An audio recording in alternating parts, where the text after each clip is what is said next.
스팸 선물 세트를 들고 작은 건물들이 엉성하게 엮인 골목을 지나가자 익숙한 건물 하나가 날 반겨주었다. 달동네를 뒷배경으로 한 채의 건물. 허름하지만 당당히 서 있는 2층 건물이었다.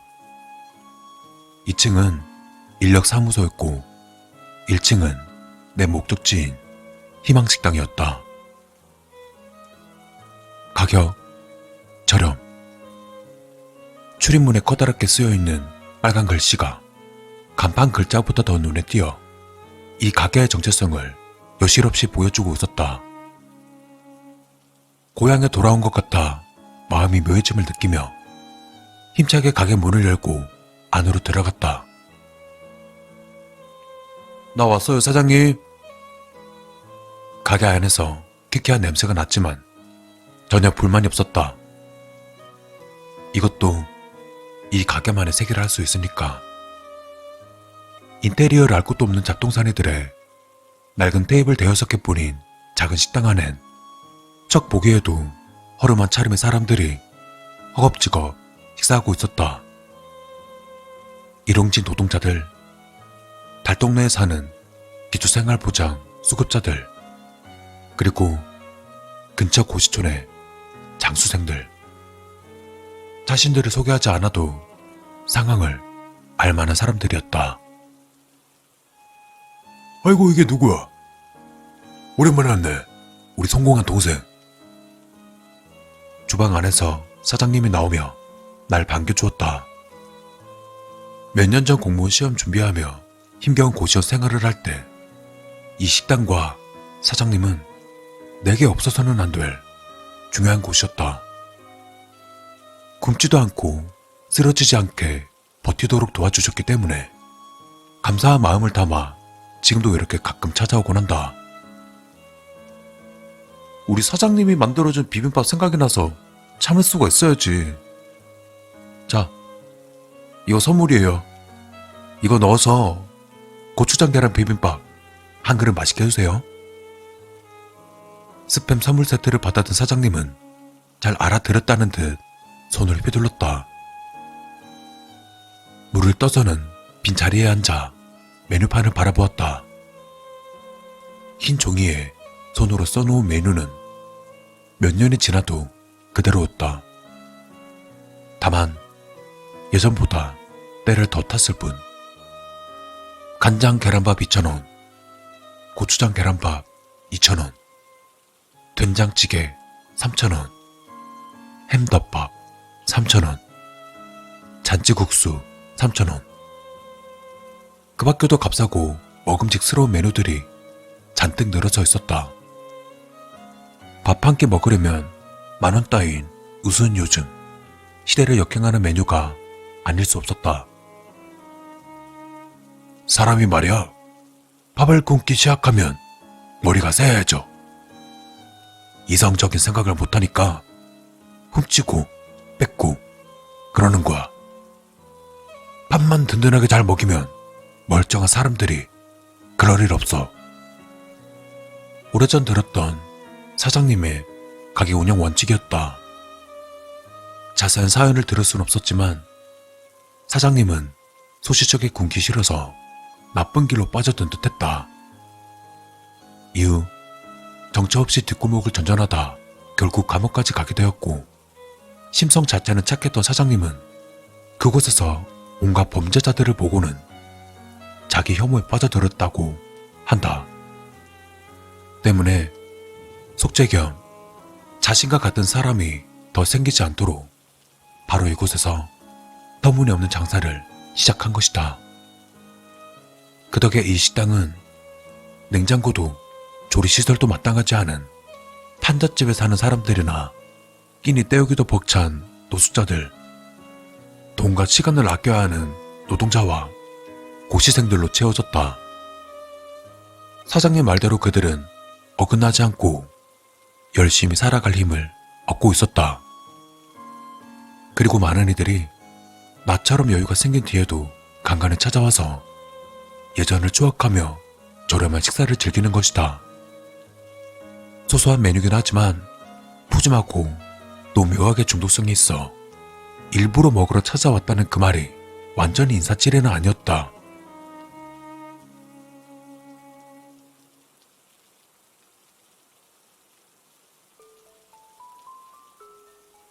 잘 먹고 갑니다. 옆자리에 있던 고시생 한 명이 책에 코를 박은 채 일어나서는 돈통에 현금을 집어넣었다. 우편함처럼 생긴 저 돈통이 이곳만의 결제 시스템이다. 사장님이 직접 돈을 받는 경우는 없다. 편의를 위한 것도 있지만 이 역시 사장님의 배려다. 그리고 사장님의 배려는 거기에 그치지 않는다. 잠깐!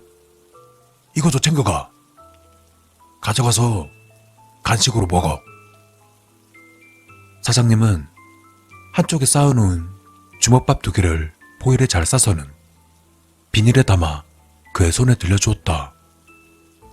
고시생은 꾸벅 인사를 해 보이고는 가게를 나섰다. 저 주먹밥은 나 역시 고시생 시절 몇 번이나 받아 먹은 적이 있었다. 짭짤한 소금 간에 안에는 그날 사장님의 냉장고 사정에 따라 볶은 김치나 소고기 고추장, 참치마요 같은 것들이 들어있었다. 이 역시 터무니없을 정도로 맛있어서 돈을 주고라도 사 먹고 싶은 정도였다. 자, 우리 동생 것도 다 되었네. 오랜만이니 푸짐하게 했어. 양품 가득 담아낸 고추장, 계란 비빔밥. 호화롭게도 잘게 썬 스팸까지 올려진 것이 기분 좋게 내 식욕을 자극했다. 아이고, 우리 사장님, 이렇게 퍼져서 남는 게 있으려나 몰라. 수백 번이나 했던 그 말을 다시 중얼거리며 한가득 입에 퍼넣었다. 내가 돈 벌려고 하나? 다들 잘 먹고 잘 사는 거 보는 재미로 하는 거지. 사장님의 대답에 없던 일로 해도 솟아날 지경이었다. 내가 그리 훌륭한 성품을 가진 사람은 아니었지만 이전에 사장님께 받은 은혜가 큰데다가 나 역시 조금이나마 보태고 싶은 마음에 음식값으로 5만원짜리 5장을 돈통에 밀어넣곤 했다.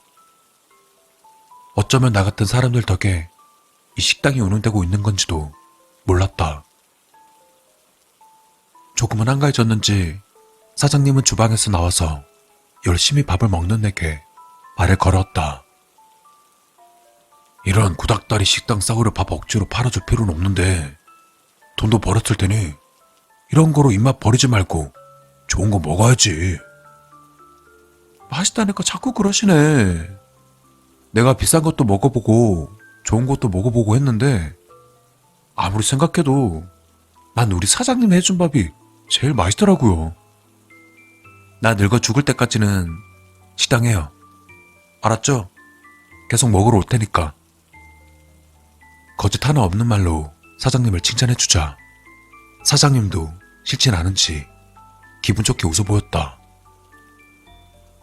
그래, 나 힘 닿는 데까진 해야지. 다들 맛있게 먹어주니까 내가 실수가 있나. 마음이 따뜻해지는 기분이었다. 식사하던 다른 사람들도 비슷한 감정인 듯 좁은 식당 안은 훈훈함으로 채워진 것 같았다.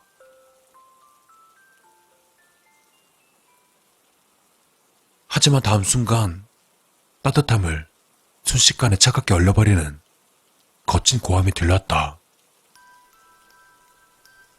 돈 내놔! 노숙인임이 분명한 사내 한 명이 깨진 병을 위협적으로 내밀고는 가게 안으로 들어서고 있었다. 술 냄새가 진하게 풍기는 데다 눈이 풀린 모습을 보아하니 술에 잔뜩 취해서 행패를 부리고 있는 듯했다. 이 개새끼들아, 돈 내놓으라고. 내 말 안 들려? 다급히 일어나 뭐라도 해보려 했지만 사장님은 날 제지하고는 그 노숙인에게 말했다. 선생님, 자 진정하시고 그거부터 내려놔요. 제가 돈 드릴 테니까 그거 내려놓으세요. 당장. 노숙인은 오히려 더 언성을 높이며 손에 든 병을 휘둘러 보였다. 사장님은 천천히 움직여 돈통을 열고는 안에 든 돈을 비닐봉지에 전부 썰어 담았다. 자, 여기 있어요. 그거 내려놓으시면 이거 다 드릴게요. 그러니까 위험하게 그러지 마요. 그거 내려놓고 이거 가져가세요. 노숙인은 그제야 좀 진정했는지 깨진 병을 바닥에 떨구고는 비닐을 받아들였다. 네, 잘하셨어요. 다 드릴 테니까 가져가세요. 아, 그리고 잠시만요. 사장님은 다시 주방으로 가더니 주먹밥 몇 개를 종이에 싸서는 노숙인에게 내밀었다. 선생님, 이거 좋아하시죠? 이것도 챙겨가세요. 빈속에 술 드시는 거 안 좋으니까 꼭 챙겨 드셔야 돼요. 주먹밥까지 받아든 노숙인은 복잡한 표정을 잠시 지어 보인 뒤 조용히 몸을 돌려 가게 밖으로 빠져나갔다. 사장님의 너그러운 태도 덕에 누구 하나 다치는 일 없이 넘어가긴 했지만 돈을 뺏기는 것도 모자라 먹을 것까지 들려서 보내는 모습에 감격스럽다기보다는 너무하다는 생각마저 들었다. 아니 사장님 마음 모르는 것도 아니긴 한데 아무리 그래도 그렇게까지 할 필요 있었어요? 적당히 푼돈 쥐어주고 보내든가 경찰을 부르든가 하시지. 저 사람 가게 자주 오던 사람이죠. 이제 저 사람 술만 마시면 계속 찾아와서 행패 부릴 텐데. 내 우려스러운 말에도 사장님은 특유의 사람 좋은 웃음소리를 지어 보이며 고개를 저었다. 모르는 소리. 오히려 내가 어설프게 수작 부렸으면 더 행패 부렸을걸? 하려면 확실하게 하는 게 좋아. 그리고 돈 따위 중요한 게 아니라니까. 오히려 개운하다는 듯 말하는 사장님의 모습에 난 혀를 내두를 수밖에 없었다. 밥이나 먹고 인사김 찾아온 것이지만 오늘은 여러 가지로 그냥 떠나기 힘들었다. 적어도 가게 문 닫을 때까지는 이곳에 있으면서 사장님 말동무도 하고 혹여나 다시 올지 모르는 그 노숙인에 대한 대비도 해야 할 것 같았다.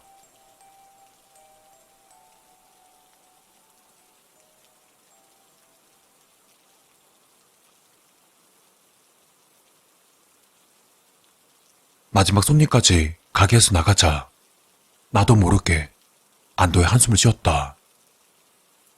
가게 일도 돕고 사장님이랑 이야기도 나누면서 시간을 보내다 보니 다행히 마감 때까지 아무 일도 일어나지 않았다. 별로 힘든 일은 아니었지만 사장님은 내가 든든했는지 계속 고맙다고 말해주었다. 주먹밥 좀 싸줄 테니 가져가. 내가 줄게 이런 거밖에 없어서. 사장님은 포일에다가 주먹밥을 싸서는 챙겨주었다. 그걸 받아들고 있자니 아까 노숙인의 일이 떠올라 마음이 안 좋았다. 사장님, 이거 내가 괜히 오지랖 부리는 거긴 한데 좀 얘기할게요. 내가 사장님 잘 알지? 밥 굽는 서럽 누구보다 잘 아시고 나쁜 길로 빠진 사람 많이 보셨으니까 이렇게 좋은 일을 하시는 거 알아요. 진짜 존경스러워. 그런데 조심해야 할 사람들은 좀 조심해야지. 아까 그런 사람들이 무슨 짓 할지 어떻게 알아요? 은혜도 모르는 사람인데 그런 사람들은. 그러니까 적어도 단호하게 해야 할 때는 단호하게 쳐내요. 사장님이 건강하고 가게가 잘 돌아가야 사람들이 계속 은혜를 받을 거 아니야. 그쵸? 이번에 사장님도 그저 웃어 넘기진 않았다. 조금은 진지한 표정이 된 사장님은 가게 안이 텅 빈 걸 확인하고는 내게 조용히 말했다. 동생은 내가 참 아끼는 사람이야. 내 뜻도 잘 헤아려주고 이렇게 잊지 않고 계속 찾아주고 그래서 내가 많이 고맙지. 그런데 동생 생각처럼 난 어리숙한 사람은 아니야. 그러니까 걱정하지 마. 그래, 바꾸는 사람들은 나쁜 길로 빠지기 쉬우니까 적어도 누구든 배는 채워주자는 생각으로 이 일을 시작했지. 좋은 일 하고 싶은 마음도 있었지만 그만큼 범대라는 것 자체가 환멸스러워서 그랬다네. 나쁜 놈들이 더 생기지 않길 원한 거지. 그런데 이미 나쁜 길로 들어섰다. 그런 놈들을 용서할 생각은 전혀 없거든. 그놈들은 밥 먹을 자격도 없어. 왠지 날이 서 있는 사장님의 말에 묘한 섬뜩함이 느껴졌다. 언제나 자유롭고 평화로운 사장님의 얼굴이 아니었다. 지금부터 하는 얘기는 그냥 헛소리니까 그냥 흘려들어. 보통 사람들이라면 밥만 제대로 먹여도 땀만 안 품는데 배 채워주고 챙겨줘도 삐까선 탈 놈들은 결국 타게 돼 있어. 저런 놈들이 잊을만 하면 하나씩은 꼭 나오지. 그리고 이미 한번 선을 넘은 놈들은 절대 다시 돌아올 수 없거든. 그런 놈들은 내 밥 먹을 자격 없어. 솔직한 심정으로는 어디서 쥐약이라도 먹고 싹 다 죽었으면 싶지.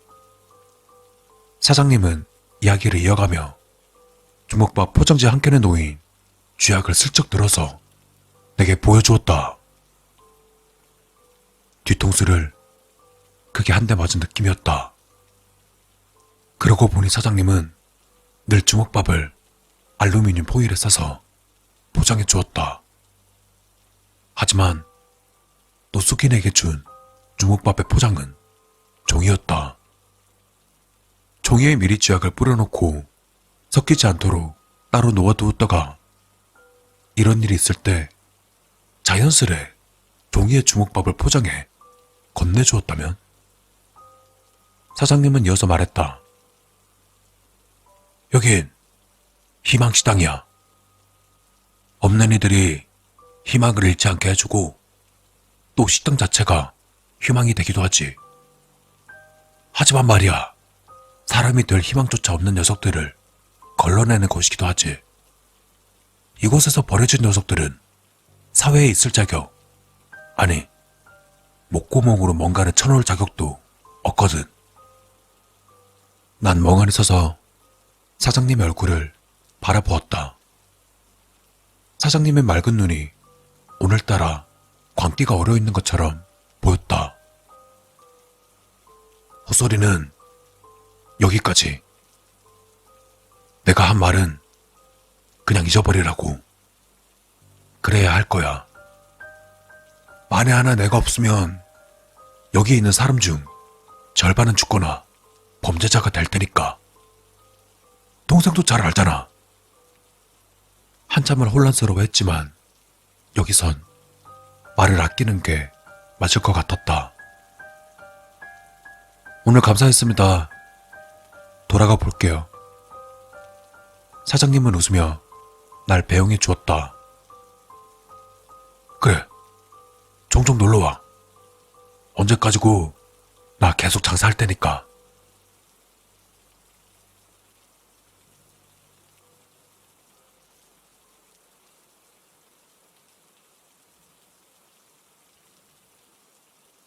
가게 밖으로 나왔지만 경찰서를 찾아갈 마음은 들지 않았다. 사장님 말대로 이 가게의 역할은 컸기 때문에 문제가 생기는 건 바라지 않았다.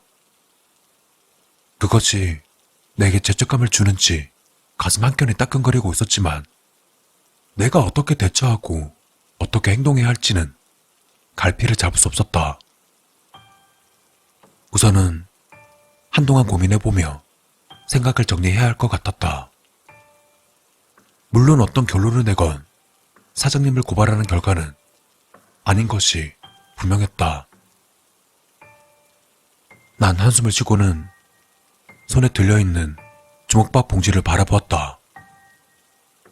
다행히 보일러 포장되어 있었다. 맛있었는데 찜찜해서 이제 못 먹겠다.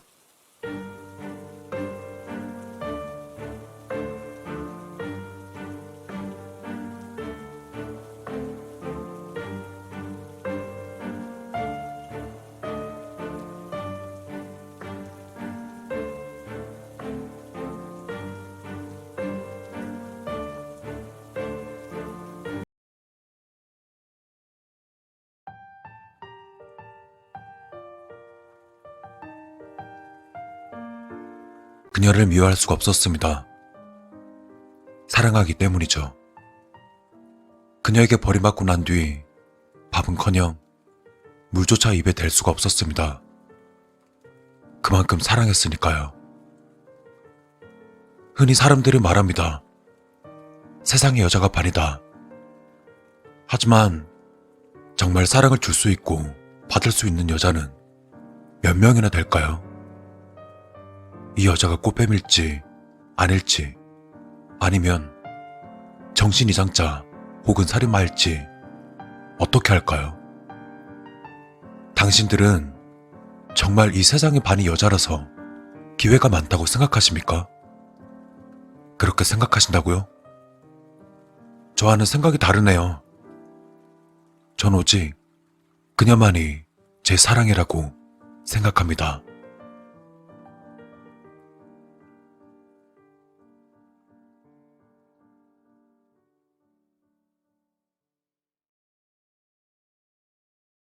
아침인가 봅니다. 눈곱이 잔뜩 낀 탓일까요? 눈을 뜨기가 참 힘이 듭니다. 이대로 자버릴까 혹은 죽어버릴까 고민에 빠졌지만 오늘도 죽지 못해 사는 하루를 시작하기로 했습니다. 침대가 방에 떡하니 있음에도 소파에서 자는 습관을 고칠 수가 없습니다. 이 소파는 언제나 같이 그녀와 TV를 보던 곳이니까요. 그녀는 기독교인이었습니다. 순결서약을 했던 아가씨였기 때문에 침대보다는 소파에 서로 앉아있는 시간이 많았습니다. 그러니 저에게 있어 이 소파는 그녀의 채취가 가장 많이 남은 곳이기도 하죠. 가장 가슴이 아픈 지금 이곳에 있으면 그나마 통증이 완화되어 가는 걸 느끼곤 합니다. 울음이 터져 나옵니다. 도저히 참을 수가 없습니다. 그녀의 웃는 얼굴, 그녀의 좋은 향기가 아련해서 잊을 수가 없습니다. 이렇게 한동안 또 울고 나니 겨우 소파에서 일어날 수 있습니다. 강력한 자석으로 만든 것처럼 제 몸은 소파에서 떨어지지 않았지만 몸은 계속해서 생식 활동을 원했기 때문에 어쩔 수 없이 8시간 만에 소파에서 떨어졌습니다. 소파가 어디로 도망가는 건 아니잖아요. 그런데도 소파랑 떨어지는 게 싫더군요. 전 철부지입니다. 좋아하는 것을 쉽게 포기 못하는 바보 같은 놈이죠. 라면 끓이는 시간조차 아까워서 생라면을 뜯으며 소파에 앉아 있습니다. 하지만 TV를 보진 않습니다. TV는 시끄럽기 때문에 그녀 생각을 편히 할 수 없거든요.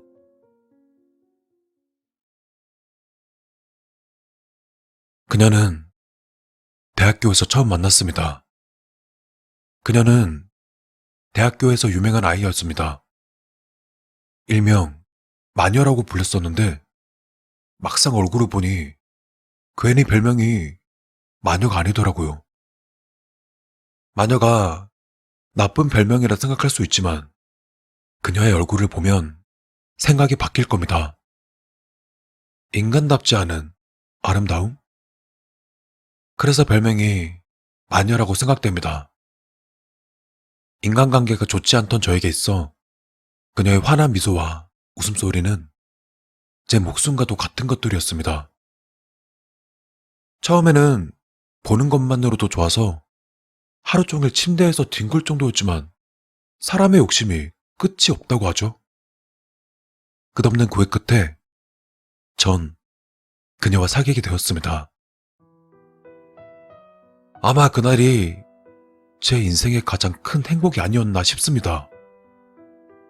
전 언제나 그녀의 웃는 모습을 보려고 그녀가 원하는 모든 것을 들어주었습니다. 그녀가 어디 가고 싶다고 하면 데려가주고 뭘 가지고 싶다고 하면 언제나 사주었습니다. 아마 두 가지 상황이 떠올랐을 겁니다. 돈은 지풀도 없으면서 여자한테 빠져서 전 재산을 갖다 바치는 상황, 혹은 엄청나게 부자라서 막 퍼져도 괜찮은 상황. 네, 제 경우는 후자입니다. 그렇다고 나이가 많아서 모아놓은 재산이 많거나 그런 건 아닙니다. 부모를 잘 만나서 그런 뻔한 케이스도 아닙니다. 그럼 직업이 좋아서? 그것도 아닙니다. 굳이 말하자면 운 덕분이죠. 저는 로또 당첨자입니다. 아주 흔하지 않은 케이스죠. 덕분에 그녀의 사랑도 받고 행복할 수 있었습니다. 이제 궁금할 거예요. 돈도 많은 놈이 왜 그녀와 헤어졌나? 또 생각하려고 하니까 울음이 터져 나올 것 같네요. 하지만 꾹 참고 기억을 되짚어 봅니다. 그녀는 그날 제가 선물한 명품백과 명품 구두를 신고 저를 만나러 왔습니다. 용돈을 받으러 왔나 싶어서 미리 100만 원을 현찰로 뽑아뒀습니다. 이 정도 용돈으로 될까 조금 걱정되었지만 그녀는 용돈을 받으러 온 것이 아니었습니다. 오빠, 헤어지자. 소파에 앉자마자 그녀가 꺼낸 말은 충격이었습니다. 순간 심장이 마구 쿵쾅거리더군요. 로또에 당첨됐을 때도 이 정도는 아니었는데 말이죠. 무슨 소리야? 솔직히 말할게. 오빠가 지겨워 이제. 나 아직 젊으니까 다른 사람도 만나보고 싶어. 오빠는 착하니까 이해해 줄 거라 믿고 있어. 정말 화가 났습니다만 그녀를 너무 사랑하기 때문에 참을 수밖에 없었습니다. 그저 다시 생각해 보라고 몇 번이나 말했었죠. 하지만 결국 안 되더라고요. 그녀의 마음은 이미 떠난 모양인지 평소에 웃으면서 받아주던 명품백도 안 받더라고요. 힘들었습니다. 처음엔 그냥 확 죽어버릴까도 생각했지만 곧 생각을 바꿨습니다. 제가 만약 이 세상에 없다면 그녀가 다시 올 확률 또한 없어지는 것이기 때문에 사랑하는 사람에게 차였다고 자살 같은 거 하지 마세요. 다시 돌아올 가능성은 충분히 있으니까요. 깜빡했네. 지금에서야 생라면을 스프에 찍어 먹지 않았다는 사실을 깨달았어요. 하지만 이미 다 먹어버려서 어쩔 수 없네요. 그녀 생각만 하면 시간이 정말 빨리 간다니까요. 전 휴대폰을 들고 연신 그녀의 번호를 눌렀다, 취소했다, 반복합니다. 뭐 그런다고 그녀가 오빠 무슨 일이야? 라고 웃으면서 받을 리 없을 텐데 말이죠. 오늘도 결국 여기서 자버릴 것 같네요. 식량도 슬슬 바닥이 나고 있습니다. 계속 이런 식이면 곤란한데 말이죠. 그래도 어쩔 수 없네요. 지금 이 순간 가장 하고 싶은 걸 하고 싶으니까요.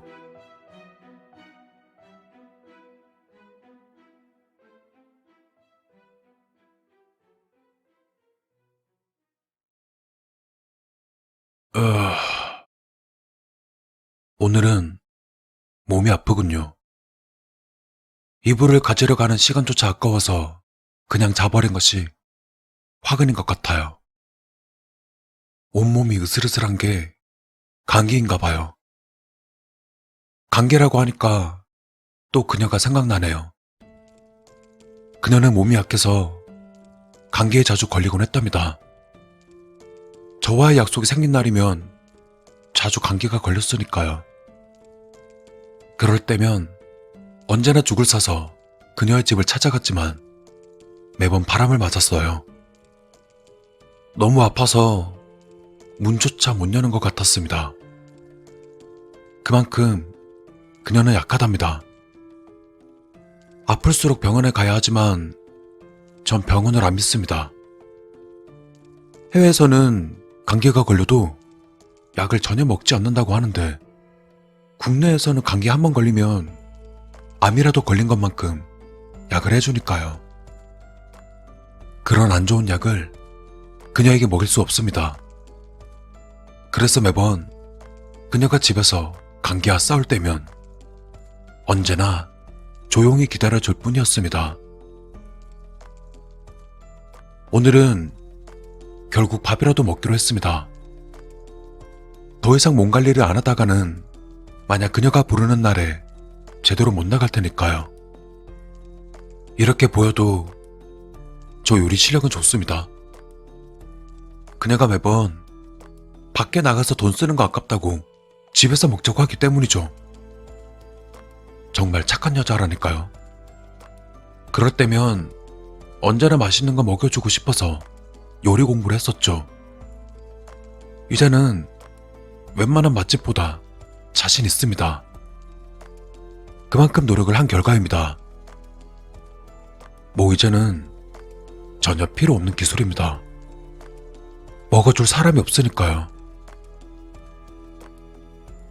만든 국과 밥으로 배를 채운 뒤 두꺼운 이불을 챙기고 소파에 누웠습니다. 정신이 몽롱한 것이 왠지 꿈을 꾸면 그녀와 만날 것 같습니다.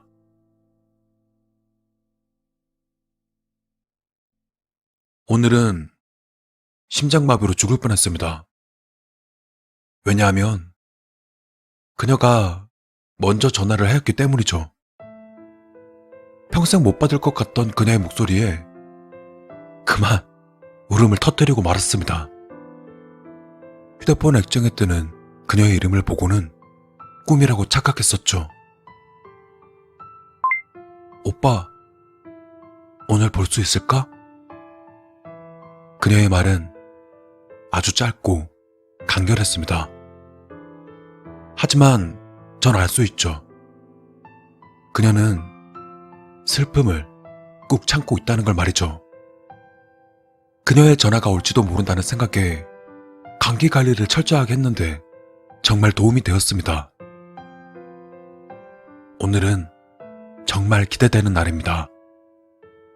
그러고 보니 그녀가 밖에서 보자고 했던 건 정말 오랜만이네요. 아마 대학생 이후로 처음인 것 같아요.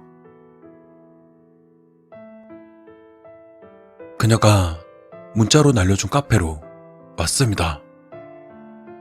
오늘은 옷을 신경 써서 입느라 평소보다 조금 늦었습니다. 그래도 언제나 약속 시간보다 일찍 오니까 걱정은 없습니다. 그런데 30분은 늦게 오는 그녀가 오늘은 먼저 와 있었습니다. 정말 놀랐습니다. 놀란 마음을 진정시키면서 자리에 앉았습니다. 그런데 그녀가 또 다시 절 놀라게 만들었습니다. 오빠, 다시 사귀자. 그 말을 듣는 순간 하늘빛이 분홍색이 보이면서 코앞에 놓인 아메리카노가 달달하게 느껴졌습니다. 거절할 이유는 없었습니다. 전 무조건 승낙했습니다. 그리고 이유는 묻지 않았습니다. 그녀도 나름 힘들었을 테니까요. 남자는 여자의 가글을 묻지 않는 게 매너라고 하잖아요. 그날 가볍게 술을 마신 우리 둘은 평소 앉던 소파가 아닌 침대로 가게 되었습니다. 그녀가 먼저 침실로 가자고 했을 때 정말 기뻤습니다. 여자가 몸을 주는 건 정말 모든 걸 주는 것을 의미하니까요. 그날 밤 저희 둘은 사랑을 확인했습니다. 순결서약이란 것도 진실한 사랑 앞에서는 의미가 없는 모양입니다.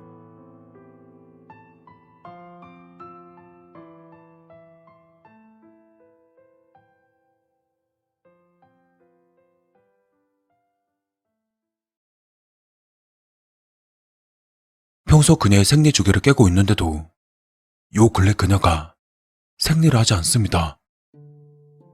혹시나 하는 마음에 그녀에게 물어보자 임신이라더군요. 정말 너무 기뻐서 또 울어버렸습니다. 너무 기쁜 마음에 그녀를 부둥켜 안았습니다. 하지만 그런 마음도 잠시, 말씀드렸다시피 저는 그녀의 생리 주기를 꿰고 있습니다.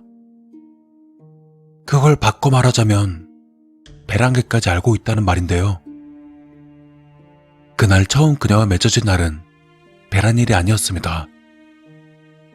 네, 단순한 계산이고 확률이기 때문에 틀릴 수도 있습니다. 사람마다 다르기도 하니까요. 하지만 그녀와 맺어진 지 이제 일주일 조금 지났는데 그녀는 어떻게 임신이라는 사실을 알았을까요? 그녀가 병원까지 가서 검사까지 했다고는 생각이 안 듭니다. 그녀를 의심하고 싶진 않지만 어쩔 수 없이 뒷조사를 하기로 했습니다. 이래봬도 이쪽으로는 발이 넓으니까요.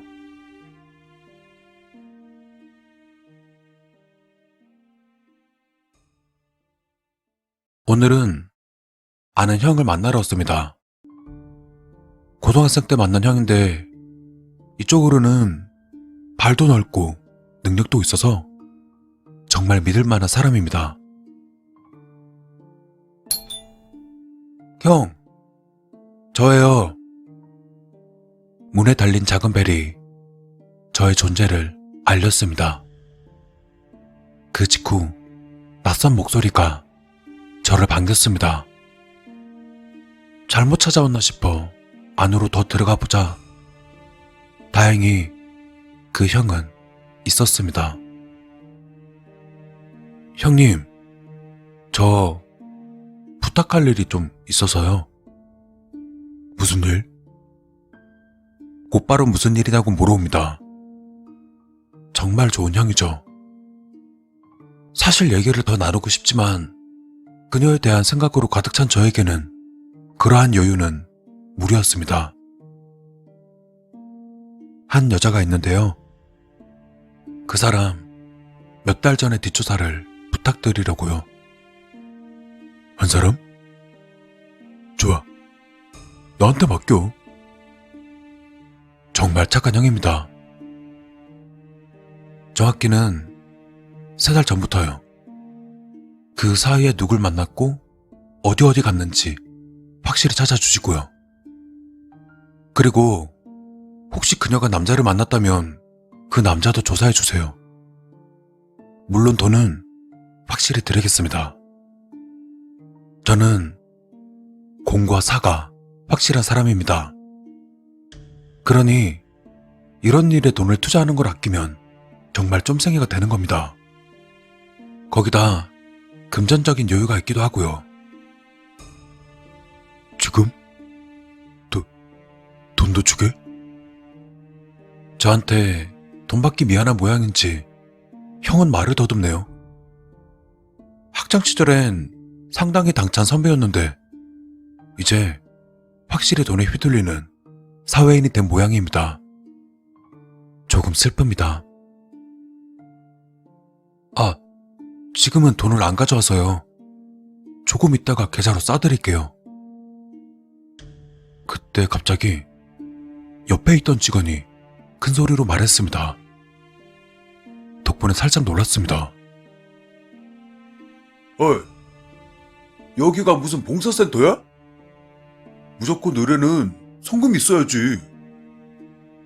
아, 그런가요? 그의 말이 틀린 건 아닙니다. 이런 곳에서 성금을 받지 않고는 움직일 수도 없는 노릇이죠.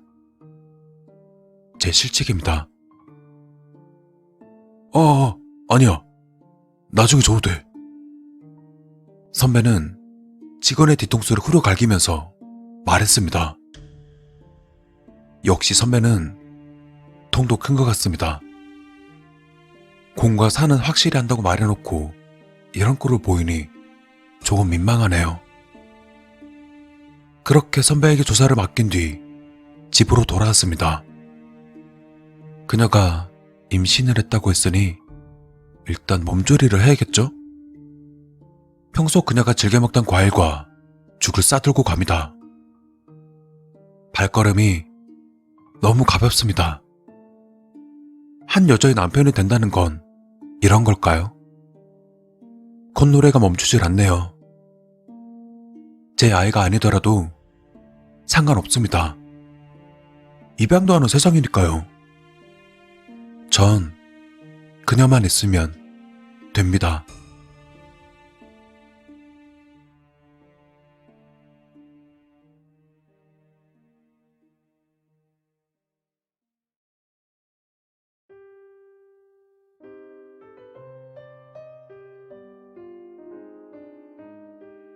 기분 좋은 바람이 제 머리를 쓰다듬는 것 같습니다. 만약 오늘 죽는 사람은 정말 행복할 것 같던 날이로군요. 문득 형한테 들은 조사 내용이 떠올랐습니다. 일단 그 여자, 그러니까 재수씨 말인데, 재수씨란 소리를 들으니 괜히 입가에 웃음이 걸리는 건 어쩔 수 없네요. 너랑 헤어지고 4일 뒤에 새로운 남자를 만났더라고. 아, 그래요? 그 남자 조사는 하셨어요? 형은 조금 머뭇거렸습니다. 아마 제가 걱정돼서 그런 모양인 것 같아요. 괜찮으니까 말해줘요. 그래. 형의 조사에 따르면, 차근차근 말해야겠군요. 중요한 정보니까요. 지금의 아내와 헤어진 것은 2달 전입니다. 정확히는 58일 전이지요. 그리고 새로운 남자를 만난 것은 저와 헤어지고 54일째 되는 날이었습니다. 아내가 만난 그 남자는 저보다 부자라고 했습니다. 아버지가 큰 기업 사장이라고 하네요. 조금 마음에 안 들었지만 이미 지난 과거이고 아내는 제 곁에 있으니 괜찮았습니다. 그리고요? 그리고 형이 또 말을 더듬네요. 조금 짜증이 났지만 참았습니다. 아무래도 재수씨는 그 남자와 좀 깊은 관계였던 것 같아. 거기까지 들은 뒤 다음 이야기는 듣지 않았습니다. 굳이 들을 필요가 없다고 느꼈으니까요. 일단 그 남자를 찾아가기로 했습니다. 조금 긴장됩니다.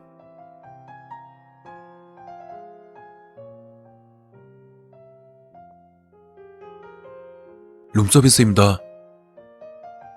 그 남자는 부자답게 스위트룸에 묵고 있더군요. 그것도 여자분과 같이 말이죠. 제 아내가 얼마나 아름답고 대단한 여자인데 그 여자와 헤어진 지 얼마 되지 않았으면서 다른 여자와 호텔방에서 뒹굴고 있다니 정말 인간 쓰레기로군요. 그리고 룸서비스로 위장한 것은 그가 아무나 만나는 사람이 아니라는 걸 잘 알기 때문입니다.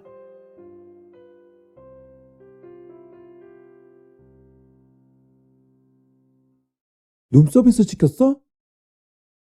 여자분의 목소리가 문 안에서 들리네요. 이분의 목소리가 이제 곧 사라질 것을 생각하니 조금 아쉬운 마음도 들었지만 어쩌겠습니까? 저분의 명이 여기까지인 것을. 곧이어 문이 열리더니 제 아내만큼이나 아름다운 분이 나왔어요. 물론 제 아내가 훨씬 아름답죠. 몸매에 자신 있는 걸까요? 아니면 저 쓰레기와 그 짓을 하려고 막 준비하던 중일까요? 물에 젖은 머리에 가운을 입고 나왔네요. 요즘 여자들은 화장 지우면 변한다고 하던데 이분은 쌩얼인데 굉장하네요. 생각할수록 아깝습니다. 이 여자는 제게 룸서비스를 시켰냐고 물어옵니다. 그러다 여자분의 목소리가 사라졌습니다. 당연하죠. 날카로운 금속으로 목구멍을 찔렀는데 나올 리가 없죠. 그 여자분의 눈은 경악과 공포로 뒤덮였지만 곧 사라졌습니다. 다행히 쇼크사로 죽었나 봐요. 덕분에 죄책감이 덜합니다. 원래라면 피가 튀어야겠지만 미리 준비해둔 칼 덕분에 그런 불상사는 없었습니다.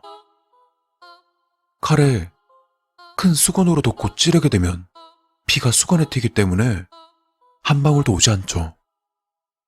칼을 수건에 감싸서 숨길 수도 있으니 일석이조죠. 이미 영혼이 빠져나간 인형에게는 더 이상 배려가 필요 없겠죠? 안으로 들어가면서 발로 굴려 구석으로 보내버립니다. 카트가 갈 길을 방해하니까 말이죠. 조금씩 카트를 밀며 안으로 들어가자 또 다른 사람의 인기척이 나네요. 긴장됩니다. 매번 하는 짓이지만 이럴 때마다 오르가즘에 맞먹는 쾌락이 찾아옵니다. 아내와 결혼하게 되면 더 이상 이 짓을 하기 힘드니 어찌 보면 오늘이 마지막일지도 모르겠네요. 뭡니까 당신은? 룸서비스 시킨 적도 없는. 내심 젊은 사람이라고 생각했는데 보기보다 나이가 많아 보였습니다. 저런 쓰레기한테 아내가 넘어갔다는 생각에 화가 치밀어 올랐습니다. 하지만 사람마다 매력이 있는 법이니까 아내가 넘어갔겠죠? 녀석은 가운을 입고 있었습니다. 침대 주위를 보니 이상한 도구들이 많습니다. 취향마저 변태 아저씨라니 정말 쓰레기입니다. 누구냐니까? 더러운 쓰레기와 말을 섞기 싫어서 곧바로 얼굴에 스프레이를 뿌렸습니다. 직후 녀석이 비명을 지르려고 하는 그 순간 재빨리 준비해둔 손수건으로 녀석의 입을 틀어막습니다. 강한 마취제라 그런지 순식간에 가버리는군요. 거기다가 흥분한 상태여서 생각보다 많은 양을 흡입하기도 했고요. 구하기 힘든 약이긴 했지만 돈으로 안 되는 게 없죠. 녀석이 일어난 것은 거의 몇 시간이나 흐른 뒤였습니다. 오늘은 친구를 만난다고 늦게 들어간다고 했으니 아내에게 걱정을 끼칠 필요도 없습니다. 느긋하게 이 순간을 즐기기로 했습니다.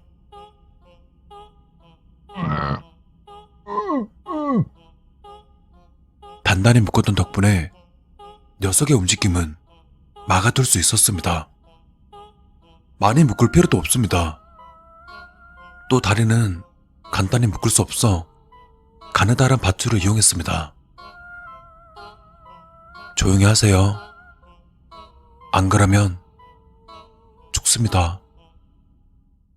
최대한 얌전하게 하고 싶어서 녀석의 얼굴에 칼을 들이댔어요.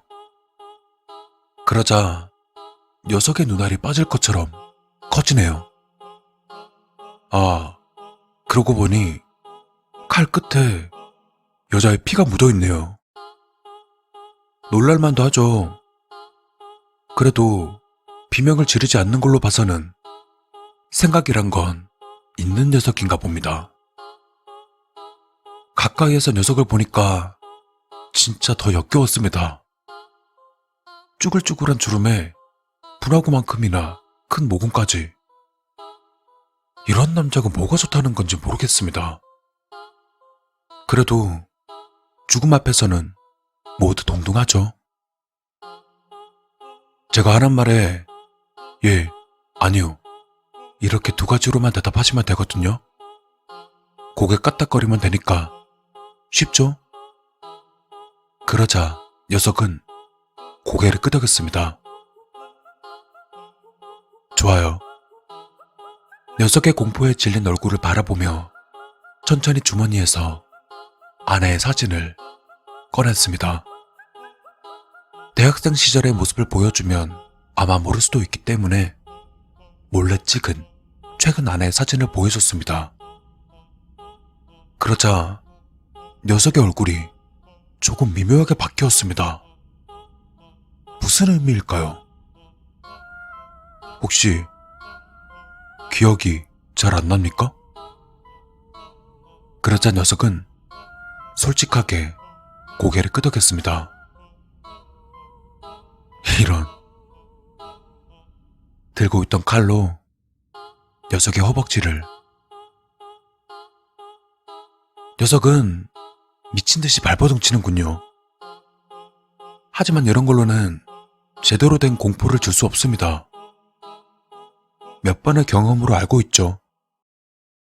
가장 큰 공포를 주는 것은 자신의 육체가 훼손될 때 느끼는 것이 가장 큰 공포를 느끼죠. 거기다가 불로 태우는 것이 더 아프죠. 이런 걸 종합했을 때 가장 좋은 것은 역시 그거겠죠? 이거 보세요. 사람들이 흔히 알고 있는 염산이란 거예요. 그것도 아주 농도가 짙은 거죠. 사람 피부에 닿으면 그냥 조금씩 녹는 게 아니라 순식간에 녹을 겁니다. 녀석의 눈에는 핏줄이 잔뜩 생겼네요. 너무 흥분한 나머지 모세혈관이 많이 터졌나 봅니다. 하지만 봐줄 생각은 전혀 없죠. 일단 시험 삼아 허벅지를 찌른 곳에 살짝 부어봅니다.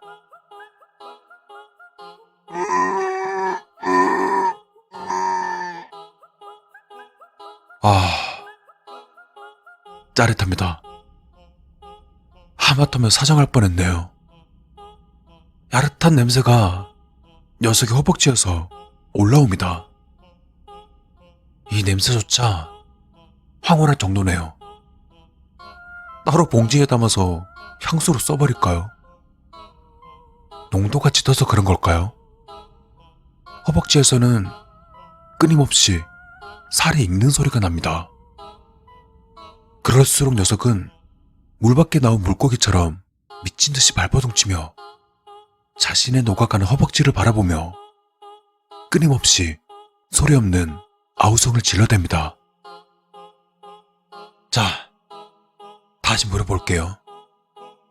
이 여자 알아요? 몰라요? 그러자 녀석은 눈물이 가득 맺힌 눈빛으로 고개를 끄덕이네요. 얼마나 세게 흔드는지 목이 빠질 정도로군요. 좋아요. 다음은 이 여자분이랑 사귀었죠? 그러자 녀석의 얼굴이 또다시 미묘하게 바뀌었습니다만 제 표정을 읽은 것인지 고개를 끄덕입니다. 이 사람을 자꾸 보다 보니까 상당히 많은 여자를 가지고 노는 녀석이로군요. 남자의 적입니다. 그럼 이 여자랑 잤습니까? 여기 온 목적이죠. 이 모든 것은 이 질문을 위한 데코레이션에 지나지 않습니다. 녀석의 흰자가 마치 붉은색으로 보일 정도로 실핏줄이 터졌네요. 이 기분 아마 겪어보지 않으면 모를 겁니다. 전 그 눈빛이 무엇을 의미하는지 알 수 있었습니다. 잤다는 말이군요. 녀석은 긍정도 부정도 하지 않았습니다. 침묵은 긍정이란 말이 있죠. 이제 더 이상 녀석에게 할 질문은 없는 것 같습니다. 질문에 대답해줘서 고맙군요. 일단 제가 왜 이 여자분에 대해서 물어봤냐면요. 저는 녀석이 입고 있는 가운을 벗겼습니다. 그러자 더럽고 비대한 몸뚱아리가 절 반겼습니다. 먹은 걸 다 토해버릴 것만 같네요. 여자들은 이런 더러운 몸이 뭐가 좋다고 안기는지 이해가 안 됩니다. 역시 돈이 최고인 걸까요? 녀석의 거기도 상당히 작았습니다. 말 그대로 남자로서의 능력은 거의 제로에 가까운 놈이군요. 그 여자랑 자보니까 좋던가요? 녀석의 공포가 최대치에 도달했군요. 느낌으로 알 수 있습니다. 녀석의 기대에 부응하기 위해서 다시 한번 염산을 들었습니다. 그는 거친 발버둥을 쳤지만 저런 얼굴로 간절한 눈빛을 던져봐야 역겹기만 합니다. 그래서 이번엔 반쯤 벗겨진 녀석의 머리 위에 살짝 부어보았습니다. 미쳐 날뛰네요. 녀석의 눈동자가 자신의 머리 위로 조금씩 흘러내리는 액체를 보고 있네요. 즐겁습니다. 염산은 녀석의 얼마 남지 않은 머리카락을 잔뜩 태워버리고는 중력의 법칙에 따라 그대로 눈으로 들어갑니다. 그는 절규의 비명을 내지릅니다. 얼마나 고통스러운 건지 짐작조차 가지 않는 비명이로군요. 녀석의 눈에서는 더 이상 맑은 눈물이 아닌 다른 게 흘러나옵니다. 바로 말로만 듣던 피눈물이란 거죠. 제 아내와 잤던 걸 목숨과 교환한 거니까 싼 거죠? 녀석의 눈빛이 달라졌습니다. 더 이상 간절하고 공포에 질린 눈이 아닙니다. 저건 죽기 직전에 나오는 눈빛입니다. 죽여버리겠다. 복수하겠다. 내장을 다 파버리겠다. 뭐 이런 건가? 쓰레기치고는 굉장한 눈빛이네요. 하지만 그런 것들조차 더 이상 의미가 없겠군요. 이제 죽을 테니까요. 그래도 금방 죽여버리면 아쉬우니까 천천히 죽이기로 하죠. 녀석의 머리 위로 염산이 한 방울씩 흐르도록 해뒀습니다. 자, 그럼 전 이만 가겠습니다. 덕분에 재밌게 놀고 갑니다. 미련 없이 등을 돌리고 가자 등 뒤에서 괴이한 비명이 들려옵니다. 울음소리인지 비명인지 헷갈리는군요. 스위트룸이라서 다행입니다. 저렇게 큰 소리로 비명을 질러댄다면 분명 옆방에도 들릴 텐데 말이죠. 이래서 돈 많은 사람들은 비싼 방을 쓰는가 봅니다. 이거 참. 이런. 결국 사정했나 봅니다. 속옷이 축축하네요.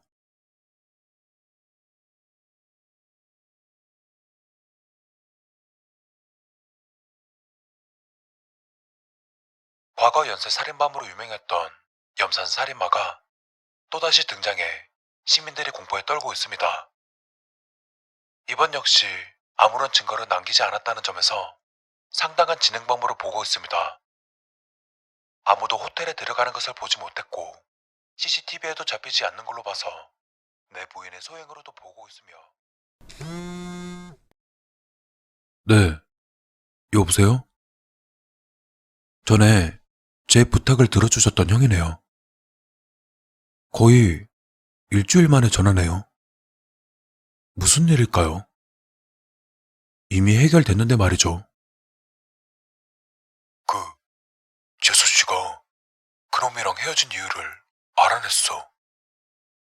아, 헤어진 이유? 그러고 보니 거기에 대한 생각을 하지 못했군요. 아, 아내에 대해서라면 너무 흥분하는 버릇을 고쳐야겠습니다. 어쩌면 가장 중요한 사실일지도 모르는데 말이죠. 사실을 너무 늦게 알아오신 거 아닙니까? 미안하다. 형이 정직하게 사과하니까 어쩔 수 없네요. 이번엔 그냥 넘어가도록 하죠. 그래서 헤어진 이유가 뭐죠? 그놈이 돈이 많다는 건 대충 알고 있지? 네. 그 녀석 돈이 많아도 여자와 결혼하거나 오래 사귀지를 못하겠더라. 그게 무슨 소리죠? 이 형이 이렇게 사람을 안 달라게 하는 재주가 있었나요? 조금 재밌어서 맞장구 쳐줬습니다. 그 녀석 무정자증이야. 자손을 남길 수 없다고. 그래서 여자들이 결혼할 수가 없는 거지. 결혼을 바라볼 수 없으니 사귀는 건 역시 짧을 수밖에 없었던 거야. 뒤통수를 망치로 때리는 것 같았습니다. 이 형이 사람을 놀라게 하는 재주가 있었다니 정말 놀랐군요. 사람은 겉만 보면 모른다는 말이 사실인가 봅니다. 아마 그래서 재수 씨도 헤어진 것이. 마저 듣지 않고 전화를 끊습니다. 더 들었다가는 화가 날 것 같아서요. 그래도 형은 저를 위해 이렇게까지 조사를 해줬다니 놀랄 따름입니다. 부정자증 같은 사실은 아무나 알 수 있는 사실이 아닌데 말이죠. 그건 그렇고, 그럼 아내의 뱃속의 애새끼 주인은 대체 누구일까요? 새벽이네요. 그녀가 옆에 있음에도 오늘은 푹 숙면을 취할 수가 없네요. 아무래도 형이 한 말 때문인 것 같습니다. 아내를 의심하면 안 되겠지만 제 의심을 사라지게 하기 위해서라도 그녀의 스마트폰을 훔쳐보기로 결정했습니다. 예상대로 스마트폰을 열자마자 잠금 번호가 떴습니다. 하지만 그녀의 잠금 패턴 10가지 정도는 알고 있기 때문에 몇 번 두드리다 보니 쉽게 열 수 있었습니다. 아내의 사진이 눈에 들어왔습니다. 저도 모르게 웃음이 나오더군요. 일단 그걸 뒤로하고 카톡을 열어보았습니다. 그러자 상당히 많은 채팅 목록이 떴습니다. 그런데 문제는 그 채팅 목록이 전부 남자라는 사실이고 모두 음담패설이 가득했습니다. 저는 조용히 거기에 적힌 남자들의 전화번호를 제 스마트폰으로 옮겼습니다. 하나하나 옮기느라 많은 시간이 걸렸지 뭡니까? 결국 아침이 되고 나서야 모두 옮길 수 있었습니다. 대략 100명 정도 되는 것 같았습니다. 보기보다 많은 남자 관계가 있다는 사실에 조금 놀랐지만 괜찮습니다. 기분 좋은 새벽 공기를 마시며 밖으로 나왔습니다. 물론 제 작업 도구들 모두 챙기고 말이죠. 때마침 기분 좋은 새벽 바람이 제 머리를 쓰다듬었습니다. 아, 오늘 죽는 사람들은 정말 행복할 것 같은 날이로군요. 저는 그녀를 미워할 수가 없었습니다. 왜냐하면 사랑하기 때문이죠.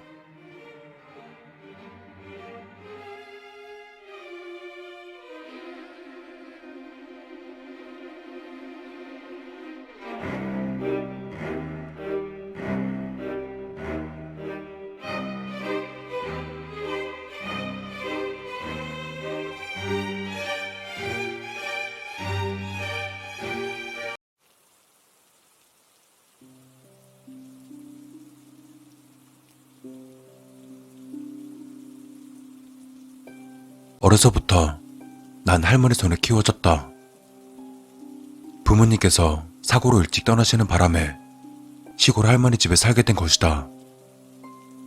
대학교에 들어가기 전까지 대략 몇 년간을 그 오지나 다름없는 시골 마을에서 자랐다. 다 합쳐봐야 20가구가 넘지 않는 그 작은 마을은 하나의 공동체였고 너무도 자유로웠다.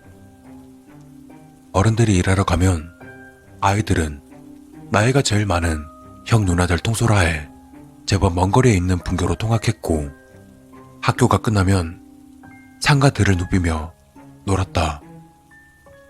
부모님이 늦으시는 날엔 아무렇지 않게 옆집에 가서 밥을 얻어먹곤 했다. 자유롭고 건강한 분위기에서 마음껏 자랄 수 있었지만 그 마을엔 아주 중요한 규칙이 있었다. 해가 떨어지고 난 뒤엔 절대로 혼자 돌아다니지 말 것. 그리고 늦은 밤 누가 찾아오더라도 절대 문을 열어주지 말 것. 이 규칙엔 아이도 어른도 예외가 없었다. 당시 시골 마을 분위기에 맞지 않는 뜻밖의 규칙이었다. 그 이유에 대해 물었을 때 동네 형들은 이렇게 말해주었다. 밤이 되면 득신이가 돌아다니거든. 생각해보면 할머니께서도 내가 말을 듣지 않거나 생떼를 쓰기라도 한다면 득신이가 잡아간다는 말을 해주셨던 것으로 기억한다. 당시엔 그게 무엇인지 몰랐지만 아무튼 굉장히 무서운 녀석이라 생각했다. 호랑이나 귀신 도깨비 등 서로 이름만 다를 뿐 아이들이 때를 쓸 때마다 어른들이 사용하던 방법이니까 나 역시 철이 들어감에 따라 그걸 거짓말로 생각했지만 어른들이나 형 누나들은 이상할 정도로 진지했다. 해만 떨어지면 애어른 할 것 없이 모든 사람들이 집으로 들어갔고 혹여나 이동할 일이 있으면 3사람 이상씩 모여 다녔으며 어지간해서는 다른 집 문을 두드리지 않았다. 그 덕에 밤만 되면 불빛 하나 없는 마을은 그야말로 침묵에 잠겼다. 그럼에도 불구하고 몇 년의 한문골로 마을에는 꽃상여가 들어섰다. 듣기로는 늦은 밤 혼자 화장실을 가다가 혹은 술 취한 채 늦게 집으로 돌아가다가 득신이를 만났다고 한다. 그러다 보니 마냥 어른들의 겁주기 용으로만 생각할 수 없었다. 언젠가 동네 형에게 득신이에 대해 진지하게 물어본 적이 있었다. 근데 형, 득신이가 진짜 뭐예요? 대체 뭐길래 밤에 밖에도 못 돌아다녀요? 잘못 만나면 죽는다는 건 아는데. 형은 주변을 조심스레 둘러보더니 목소리를 낮추곤 이야기를 들려주었다. 득신이란 건 말이야, 사람을 잡아먹는 괴물이야. 누구는 혼을 빼간다고 하고 누구는 저승으로 데려간다는데 다 같은 말이겠지?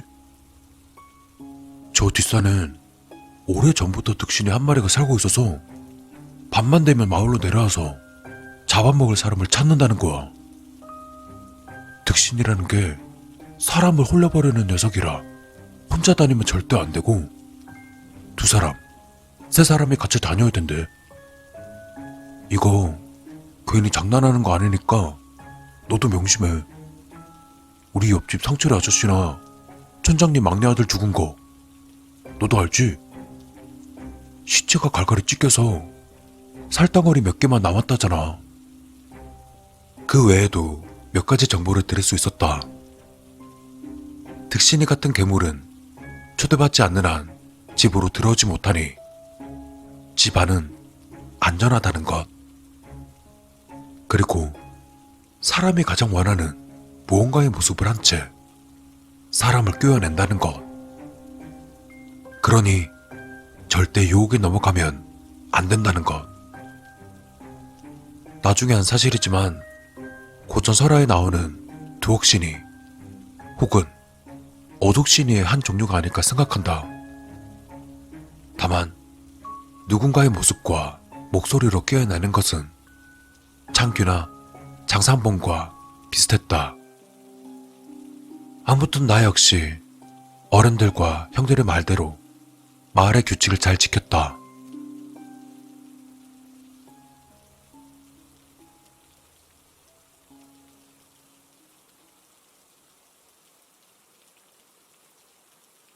대학에 들어가기 전, 그러니까 고등학교 졸업을 목적에 둔 어느 날이었다.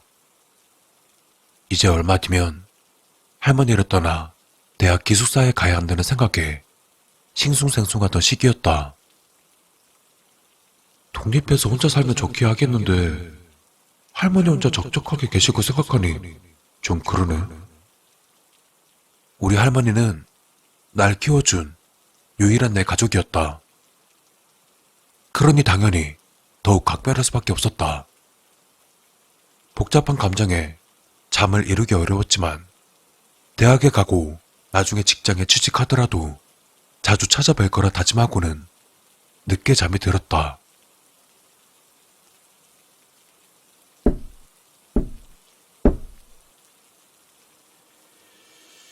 문을 두드리는 소리에 난 힘겹게 눈을 떴다. 묘하게 몽롱한 기분을 느끼며 귀를 기울여 보니 다시 한번 노크 소리가 들려왔다.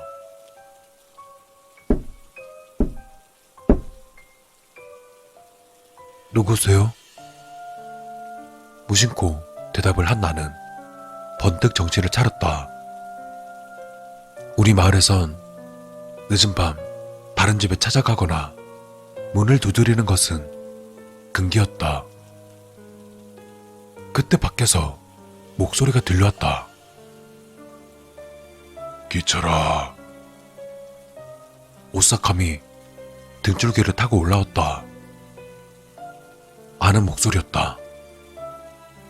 오래전이라 기억이 희미했지만 확신할 수 있었다. 분명 돌아가신 아버지의 목소리였다. 돌아가신 아버지가 내 방 문을 두드리며 내 이름을 부르고 있는 것이다. 기철아, 애비다. 문 좀 열어보거라.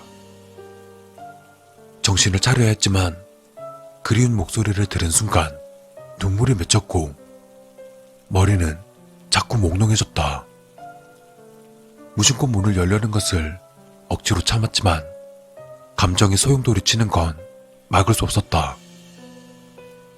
고개를 돌려버리려 해도 창호문 너머 비치는 그리운 아버지의 실루엣에 자꾸만 눈이 갔다. 기철아, 밖에 춥구나. 어서 문 좀 열어다오. 네 엄마도 같이 왔단다. 곧이어 나를 부르는 엄마의 목소리와 함께 어머니의 그림자 역시 눈에 비쳤다. 난 터져 나오는 울음을 참고는 바닥에 엎드렸다. 그동안 씩씩하게 자랐다고 자부했지만 안에서부터 무언가 무너져 내리고 있었다. 당장이라도 문을 열고 나가 마음껏 안아드리고 싶은 마음이 간절했다. 기철아, 어서 열어다오. 우리가 보고 싶지 않았던 게냐. 정신 차려. 저건 괴물이잖아. 그렇게 다짐했지만 터져 나오는 울음을 막을 순 없었다. 그러는 동안 밖에 있는 문소리는 점차 격하게 문을 두드리기 시작했다. 어서 열지 않고 뭐하는 것이냐. 이번엔 귀를 막고 구석에 웅크렸다. 만약 내가 조금만 더 어리고 철이 없었다면, 주변 사람들에게 수십 번 주의를 받지 않았다면 정말 문을 열었을지도 모른다. 그 순간은 누구든 이성적으로 생각할 수 없을 것이다. 가짜임을 알면서도 도저히 무시할 수 없는 것이다.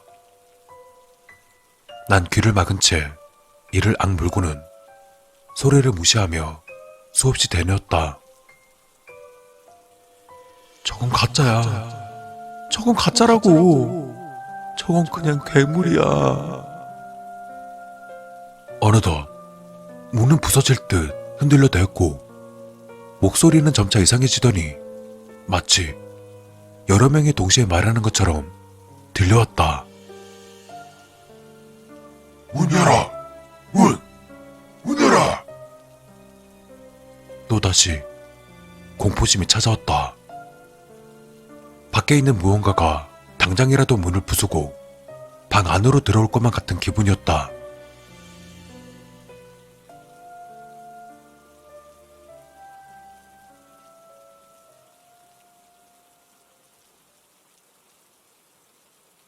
한참을 이불 속에서 덜덜 떨다가 아침이 되어서야 간신히 정신을 차릴 수 있었다.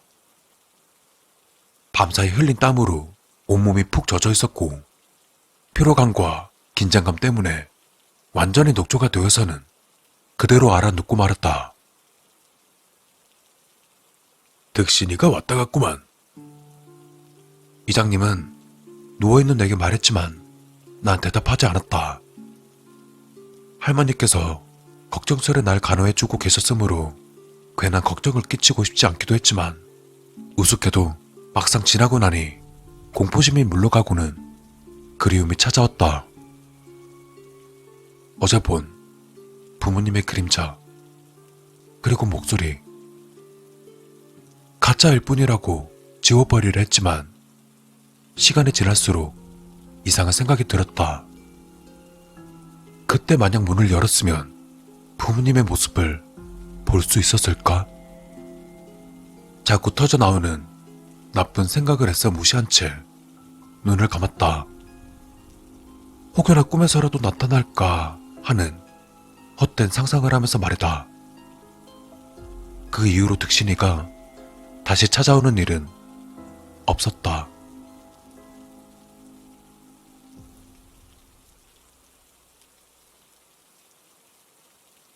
시간이 흘러 난 할머니와 헤어져 대학교 기숙사에 들어갔다. 걱정하지 마요. 시간 날 때마다 내려올게. 밥도 잘 챙겨 먹고 잠도 잘 잘 테니까 건강히 계셔야 돼요. 알겠죠? 시간 날 때마다 내려오겠다는 약속을 하고는 마을을 떠났다. 첫 학기는 제법 바쁘게 보냈다. 도시 생활에 적응하랴, 학교 생활에 적응하랴 간단치 않았다. 그렇게 한두 달 정도 지나 슬슬 학교 생활에 적응해 갈 때쯤 마을 이장님의 연락을 받았다. 기철아, 큰일이다. 너희 할머니 문을 여신 모양이구나.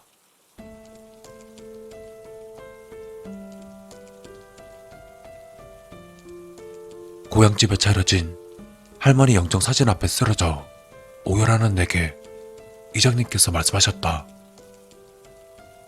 네 잘못이 아니란다. 그저 손주감 없이도 그리우셨던 게지. 죽은 아들 목소리는 그리 잘 참아내지던 분이 네가 떠나자마자 이럴 줄은.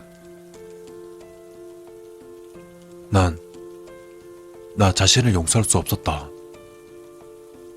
전화라도 한 번 더 드리고 주말에 무리를 해서라도 찾아왔다면, 그랬다면 할머니가 득신이에게 넘어가는 일은 없었을지도 모른다. 죄책감과 그리움과 슬픔이 뒤섞여 당장이라도 가슴이 터져나갈 것 같은 느낌이었다.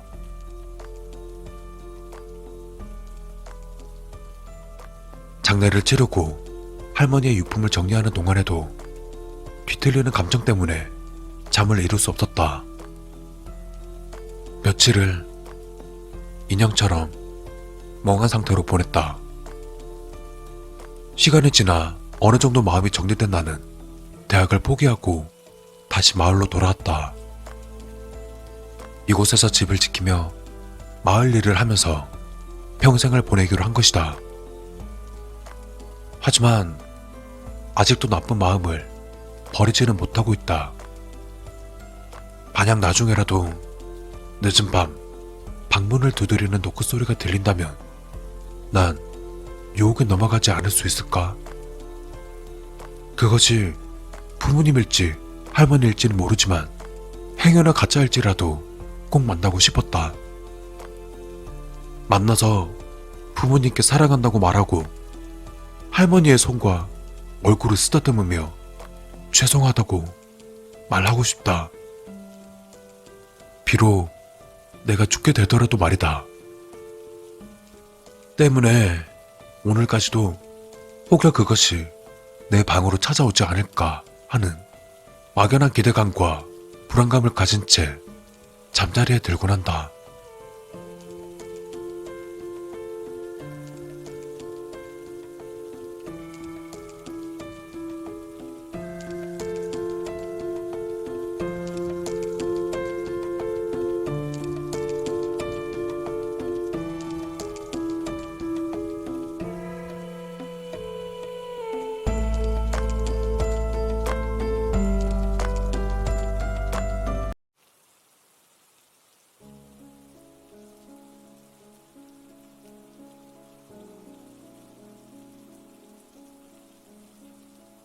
난 쥐가 정말 싫어.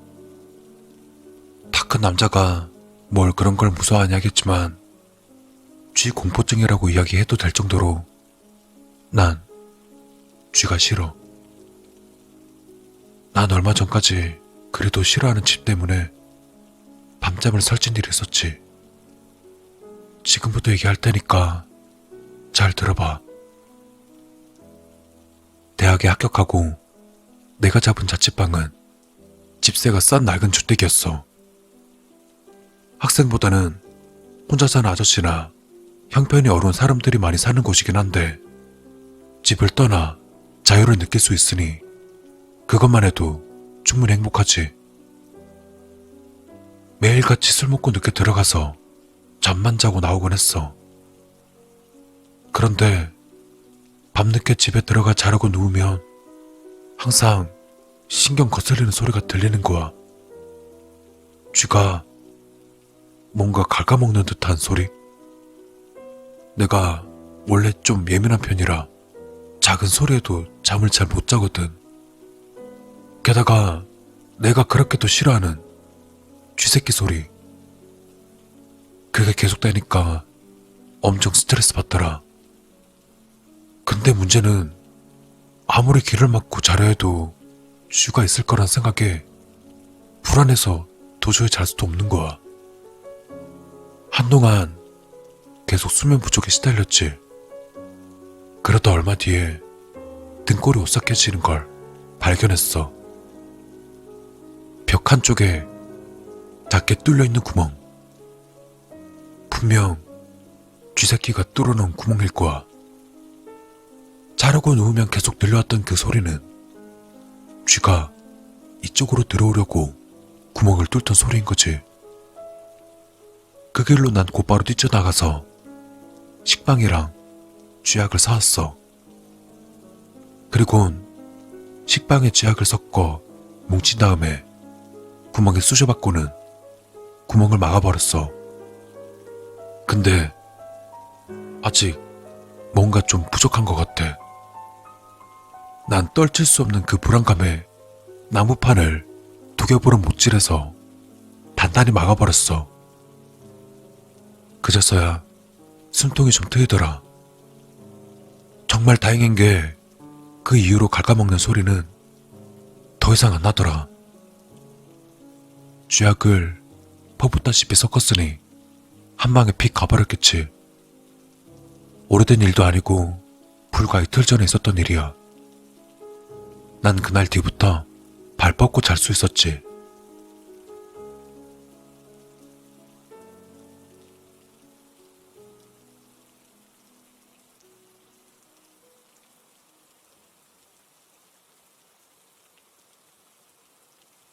뭐 그만큼 낡고 허름한 집이란 거지. 잘 데가 없다니 데려가긴 한다만 너 각오해. 아, 거의 다 왔네. 여기 내려서 좀만 걸어가면 우리 집이야. 대학생으로 보이는 두 남자가 버스에서 내렸다. 길을 따라 걷던 둘은 낡은 주택에 도착했다. 이 건물이야. 내 말 맞지? 그래도 내 방은 비교적 아늑한 편이야. 두 사람이 집으로 들어가려던 때 옆집에서 모자를 쓴 남자가 나왔다. 그는 여행이라도 가는지 커다란 여행 가방을 끌고 있었다. 안녕하세요. 집주인인 남학생이 잠시 망설이다가 그에게 인사를 건네었다. 하지만 옆집 남자는 눈길조차 주지 않은 채 이해가 안 간다는 듯 고개를 갸웃거리며 가방을 끌고 사라졌다. 뭐야? 옆집 사람이야? 근데 좀 이상한 사람 같아. 배달 음식 받을 때는 가끔 보이고 집 밖으로 나오는 걸 본 적이 없어. 맨날 집 안만 있는 거 보니까 백수 같은데? 일거리라도 찾았나? 웬일로 나왔대? 둘은 남자의 뒷모습을 잠시 지켜보다 집으로 들어갔다.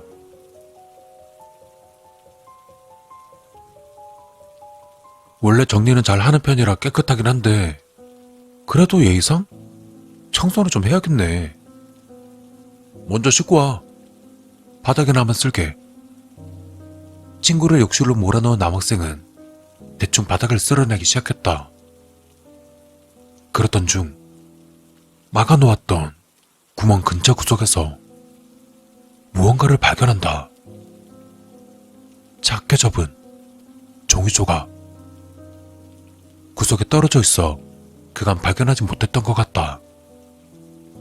보통이라면 그냥 버렸겠지만 무언가 이상했던지 종이를 펼쳐 내용을 확인한다.